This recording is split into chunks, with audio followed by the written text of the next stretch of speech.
On October 20th, Estelle was only 30 nautical miles away from Gaza in international waters when armed soldiers attacked the sailing vessel and went on board, arresting the entire 30-man crew. Estelle was hauled to the port of Ashdod and the activists were escorted to a detention center in Holon, a coastal suburb of Tel Aviv. Contrary to several international media that had reported Estelle was boarded by an unarmed Israeli security force, the Greek legation says Estelle was intercepted by a small destroyer escort fleet comprising 5 vessels, 20 Zodiac marine inflatables, 2 water cannons, military helicopters and more than 300 men of the Israeli Special Forces. Yet another time Israel appears to have no remorse, thinking it has the right to imprison people while claiming that it is itself a victim throughout its history. It has stripped the national identity of more than 1.5 million Palestinians in Gaza, treating them like inferiors, and this is tolerated by the international community, which hypocritically allows Israel to attack activists. Israel operates beyond the legal boundaries and does not respect human rights.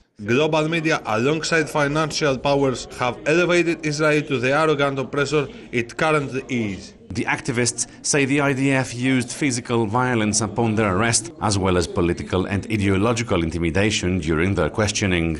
The sight of IDF forces approaching the ship is indeed shocking, even though we're prepared. Interrogations began from on board Estelle and were carried out by soldiers. These were purely for the purpose of exerting extreme psychological pressure, fluctuating from dubious politeness to verbal adversity. We were physically violated on the Estelle, but not during our stay at Holon. They were asking us things like who is your leader and who is paying for this trip.